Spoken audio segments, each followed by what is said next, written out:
చేసింది లేలే మేము బంకచెర్ల వెనకకు తీసుకుంటున్నాము అన్నది మధ్యలో. అది ఎందుకు వెనకకు తీసుకున్నారు అనే కనీస సోయి కూడా ఈ ముఖ్యమంత్రికి లేదు, ఈ నీళ్ల మంత్రికి లేదు. లేక ఏమన్నారు తెలుసా, లేలే మా పోరాటానికే బంకచెర్ల వెనకకు తీసుకున్నది ఆంధ్రప్రదేశ్, ఇది మా విజయం అన్నాడు ఉత్తమ్ కుమార్ రెడ్డి. అయితే ఇలా కనీస సోయి లేదు. యాక్చువల్గా బనకచెర్ల ఎందుకు వెనకకు తీసుకున్నారో తెలుసా బైసాబ్? బనకచెర్ల అంటే గోదావరి బనకచెర్ల, అది లింకు. గోదావరి బనకచెర్ల లింకులో మీరు చూసినట్టయితే గోదావరి నుంచి బనకచెర్ల అనేది Srisailam back water head regulator. Srisailam back వాటర్లో కృష్ణా జలాలకు గోదావరి జలాలను కలిపేది ఆ డబల్ లైన్ ఉంది కదా, అది బనకచెర్ల. ఆ 2 లైన్స్ ఉన్నది, లాస్ట్ పాయింట్ ఈజ్ బనకచెర్ల. రెడ్లో ఉన్న లాస్ట్ పాయింట్ బనకచెర్ల. అయితే ఎప్పుడైతే గోదావరి నీళ్లు తీసుకుపోయి కృష్ణాలకు కలుపుతామో ఆ లాస్ట్ పాయింట్, యారో కరెక్ట్ పెట్టు బిడ్డ, నువ్వు పెట్టరాదు తమ్మి, ఆయన కిందకి ఇచ్చినవరా బిడ్డ. ఆ లాస్ట్ పాయింట్లో పెడితే దాన్ని బనకచెర్ల అంటాం. గోదావరి నీళ్లు కృష్ణాలు కలిస్తే ఏమవుతుంది, మనకు బచావత్ అవార్డు ఉంది. బచావత్ అవార్డు ప్రకారంగా మనకు నీళ్ళు వస్తాయి 45, 21, 14. బచావత్ అవార్డు ఏం చెప్పింది మనకు, గోదావరి నీళ్లు పోలవరం ద్వారా కృష్ణాకు మళ్లిస్తే 45 అబో నాగార్జున సాగర్, 21 మహారాష్ట్ర, 14 కర్ణాటకకు చెందుతాయి. ఇంతకు మించి తీసుకపోతే కూడా ఇదే రేషియోలో పై రాష్ట్రాలకు హక్కు ఉంటుంది అని బచావత్ ట్రిబ్యునల్ అవార్డు ఇచ్చింది. అయితే వీళ్ళు గోదావరి బనకచెర్ల పెట్టంగానే ఏమైంది, గోదావరి బనకచెర్ల ప్రపోజల్ ఇయ్యంగానే కర్ణాటక మహారాష్ట్ర ఉత్తరాలు రాసినాయి. ఇగో ఇది కర్ణాటక రాసిన ఉత్తరం, ఇది మహారాష్ట్ర రాసిన ఉత్తరం. ఏదైతే నది పరివాహక ప్రాంతంలో ఉండే అన్ని రాష్ట్రాలను కూడా కామెంట్స్ అడుగుతాడు. కర్ణాటక వాడు ఏం రాసిండు జస్ట్ చదివి వినిపిస్తా. Now according to the instant PFR the state of Andhra Pradesh is diverting additional 243 TMC under Polavaram Bankacherla link project, from which Karnataka would become entitled for further additional use of 64 TMC as per the interstate agreement mentioned above అని Bachawat award లెక్క ప్రకారంగా ఏదైతే ఆ 14 TMC లెక్క ఉందో ఆ 14 TMC లెక్క ప్రకారంగా మీరు గోదావరి బనకచెర్ల ప్రాజెక్టు కడితే మాకు 64 TMCలు వస్తాయి, డేట్ చెప్పండి, మేము ఆ రోజుకెళ్ళి 64 ఆపుకుంటాం మీదనే కృష్ణానది జలాలు అని చెప్పి ఇది కర్ణాటక రాసిన ఉత్తరం. మహారాష్ట్ర కూడా వీళ్ళకు కూడా 21 ఉంది కదా, 45, 21, 14. ఆ 21 మేము ఈడ ఆపుకుంటాం మీద కృష్ణానది జలాలని వీళ్ళు రాశారు. అప్పుడు ఆంధ్రప్రదేశ్కు జ్ఞానోదయమై కృష్ణల గోదావరి నీళ్లు కలిస్తే పాత బచావత్ అవార్డు ప్రకారంగా కృష్ణానదిలో 45 తెలంగాణకు, 21 మహారాష్ట్రకు, 14 కర్ణాటకకు పోతున్నాయి. ఇప్పుడు ఈ 240 తీసుకపోతే కూడా అదే రేషియోలో వాళ్ళకి హక్కు దొరుకుతుంది, సుప్రీంకోర్టు పోయినా వాళ్ళకి నీళ్లు పోతాయి అనే సోయి జ్ఞానోదయం ఆంధ్రప్రదేశ్కి అయింది. మన తెలంగాణ వాళ్ళకి గాలే కాక ఏమంటారు, ఇది బనకచెర్ల ఆగిపోయిందని సంకల్ గుద్దుకొని ఇది మా విజయం అన్నాడు ఉత్తమ్ కుమార్ రెడ్డి. వాళ్ళు ఏం చేసింది, ఇప్పుడు కృష్ణల కలపకుండా డైరెక్టు నల్ల మల్ల సాగర్ అని పెట్టిండు. కృష్ణల కలిస్తే బచావత్ అవార్డు వర్తిస్తుంది, నల్ల మల్ల సాగర్ అంటే బచావత్ అవార్డు వర్తించదు. డిఫరెన్స్ ఈజ్ దానికి దీనికి పెద్ద తేడా లేదు. First package same. ఏది మొదటి ప్యాకేజీలో మన పోలవరం నుంచి బ్యారేజ్లో కృష్ణా బ్యారేజ్లో వేసుకునేది సేమ్. అక్కడి నుంచి బ్యారేజ్ నుంచి మళ్ళీ బొల్లంపల్లి రిజర్వాయర్ వరకు తెచ్చేది సేమ్. బొల్లంపల్లి నుంచి నల్లమల్ల సాగర్ దగ్గర ఆపేస్తుండు. ముందుకు పోతే బనకచెర్ల, ముందుకు పోకుండా నల్లమల్ల సాగర్ దగ్గర ఆపి ఒక టనల్ కొట్టి కిందికి తీసుకుపోతుండు. బనకచెర్లకు పోతే ఏమైందంటే రెడీమేడ్ సిస్టమ్ ఉంది, ఆ సిస్టంలో పోస్తే ఆటోమేటిక్ రాయలసీమ అంతా పారుతుంది. ఇప్పుడు ఉపాయం ఏం చేసింది, కృష్ణకు కలిపితే పైన రాష్ట్రాలకు హక్కు దొరుకుతుంది కనుక కలపకుండా మధ్యలోనే ఆపి టనల్ కొట్టి కిందికి కలుపుకుంటుండు, కృష్ణలో కలపకుండా. ఇది కర్ణాటకకు అర్థమైంది, మహారాష్ట్రకు అర్థమైంది, ఆంధ్రప్రదేశ్కి అర్థమైంది, కానీ మనోళ్ళకి అర్థం కాలేదు. ఏది మా విజయమే, మేము కొట్లాడితే బనకచెర్ల ఆగిపోయింది అన్నారు. అది ఆగలే, డబుల్ దెబ్బ తగిలింది. మొదటి దెబ్బ గోదావరి నీళ్ళు పోయేది ఎట్లా పోతున్నాయి, రెండవ దెబ్బ బచావత్ అవార్డు ప్రకారంగా రావాల్సిన 45 కూడా రాకుండా పోతున్నాయి. డబుల్ దెబ్బ తగిలింది. అంటే మనోళ్ళు ఆ రకంగా ఇవాళ తెలంగాణకు అన్యాయాన్ని తలబెడతా ఉన్నారు.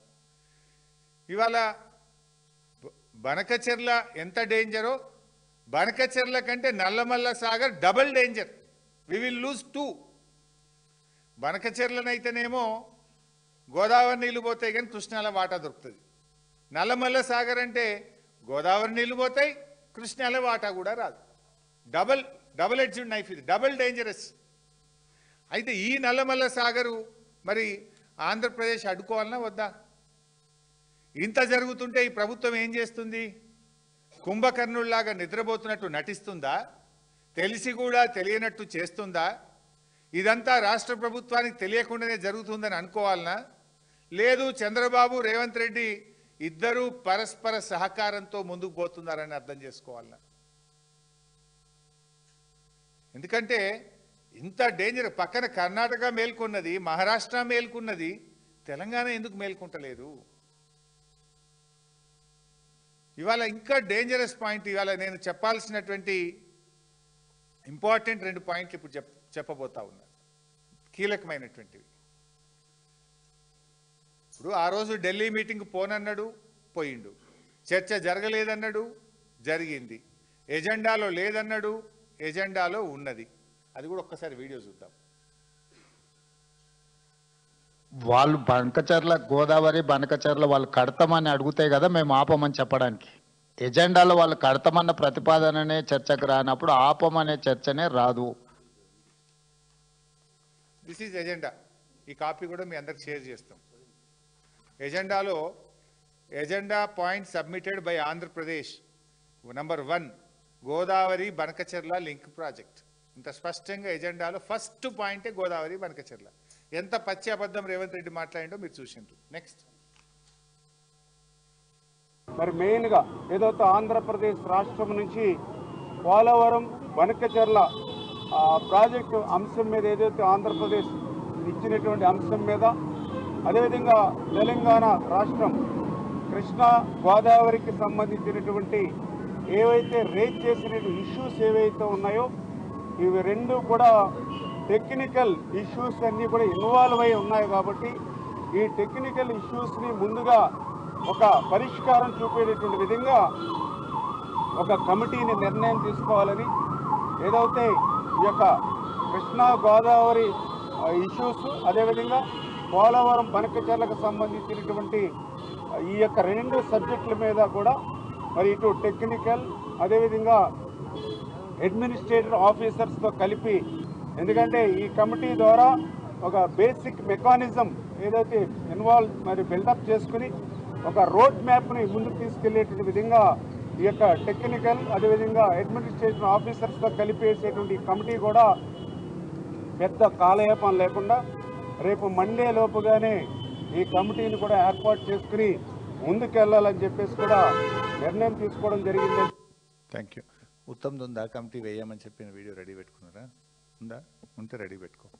సో ఆయన ఎంత స్పష్టంగా చెప్పిండు నిమ్మల రామానాయుడు గారు, గోదావరి బనకచెర్ల ప్రాజెక్టు మీద కొన్ని టెక్నికల్ ఇష్యూస్ ఉన్నాయి, ఆ టెక్నికల్ ఇష్యూస్ను పరిష్కారం చేయడానికి మేము కమిటీ వేస్తాము అన్నాడు. రేవంత్ రెడ్డి ఏమన్నాడు? ఎజెండాలో లేదు, చర్చ జరగలేదు, అసలు వాళ్ళు అడగనే లేదు బనకచెర్ల గురించి అని రేవంత్ రెడ్డి అన్నాడు. సరే బుకాయించిండు, బయటకు వచ్చిండు, ఎజెండాలో లేదు, చర్చ జరగలేదు, ఆంధ్రప్రదేశ్ అడగలేదు అన్నాడు. ఉన్నది ఉన్నట్టు నిమ్మల గారు కుండబద్దలు కొట్టాడు. ఇప్పుడు రియల్ పాయింట్, కమిటీ వేసిండు చంద్రబాబు నాయుడు. ఇప్పుడు చంద్రబాబు వేసిండంటే ఓకే, అర్థం చేసుకుందాం. మరి రేవంత్ రెడ్డి ఎట్లా ఇస్తాడు కమిటీ? ఇగో ఇది ఆంధ్రప్రదేశ్ గవర్నమెంట్ ఆ రోజు జరిగిన ఎజెండాలో భాగంగా వీళ్ళు కమిటీ వేసి కేంద్ర ప్రభుత్వానికి పేర్లు సూచించిండ్రు. 3 వాళ్ళు 1 2 4 పేర్లతోని ఆంధ్రప్రదేశ్ ప్రభుత్వం గోదావరి బనకచెర్ల ప్రాజెక్టు ముందుకు పోవడానికి 4 పేర్లతో ఇది ఆంధ్రప్రదేశ్ ప్రభుత్వం రాసినటువంటి లెటర్. సరే ఆంధ్రప్రదేశ్ అంటే వాళ్ళకి నీళ్ళు వస్తాయి కనుక వాళ్ళకు లాభం అయ్యే పని కనుక వాళ్ళు కమిటీ వేసుకుందారు అనుకుందాం. చంద్రబాబు నాయుడు గారు 15/12/2025 ఇదే నెలలో 15వ తారీఖు బాబు గారు కమిటీ చేసిండు. వీళ్ళిద్దరు అంతా కూడబదులుకొనే చేస్తారన్నట్టు. ఆయన 15వ తారీఖు రాస్తే వారంకి కరెక్ట్గా వారంకి 23వ తారీఖు రేవంత్ రెడ్డి రాసిండు. నేను కూడా కమిటీ చేస్తున్నా, మంచిగా నీళ్లు తీసుకుపోండి. ఎవరికి ఈ కమిటీ హెడ్ ఎవరికి ఇచ్చిండు అనుకున్నావు? చంద్రబాబు నాయుడు గారి శిష్యుడు, ఆయన దాసుడు, ఆదిత్యనాథ్ దాస్ను చైర్మన్గా పెట్టి రేవంత్ రెడ్డి గారు కమిటీ వేసిండ్రు. అబ్బా ఏం ప్రేమ, ఏం లవ్ వీళ్ళిద్దరిది. గురుదక్షిణలు చూడండి. ఇప్పుడు అసలు నువ్వు కమిటీ ఎట్లేస్తావు? అసలు నువ్వు గోదావరి బనకచెర్ల నీళ్లు తీసుకుపోవడానికి నువ్వు కమిటీని ఏ రకంగా ఒప్పుకుంటావు అని నేను అడుగుతా ఉన్నా. కమిటీ వేయడమే ఒక తప్పు అయితే ఆ కమిటీకి ఆదిత్యనాథ్ దాస్ను హెడ్గా పెడుతూ రేవంత్ రెడ్డి గారు చంద్రబాబు సూచించిన వ్యక్తితోనే ఇస్తాడు. ఈ కమిటీలో 7 నేషన్లు, ఇలా 3 ఆంధ్ర వాసన ఉన్నోళ్ళే ఉన్నారు. 7లో 3 ప్రత్యక్షంగానో పరోక్షంగానో ఆంధ్రాతో అనుబంధం ఉన్న ఆత్మీయత ఉన్న వాళ్ళే 3 ఉన్నారు. ఇలా హెడ్ ఎవరు అంటే ఆంధ్రప్రదేశ్ చీఫ్ సెక్రటరీగా పనిచేసిన వ్యక్తి, ఆంధ్రప్రదేశ్కు జలవనరుల శాఖ కార్యదర్శిగా అత్యధిక కాలం పనిచేసినటువంటి వ్యక్తిని ఆదిత్యనాథ్ దాస్ను ఈరోజు కమిటీకి హెడ్గా పెడుతూ రేవంత్ రెడ్డి గారు కమిటీ వేసిండ్రు. దేనికోసం కమిటీ ఇది? గోదావరి బనకచెర్ల మీద పరిష్కారం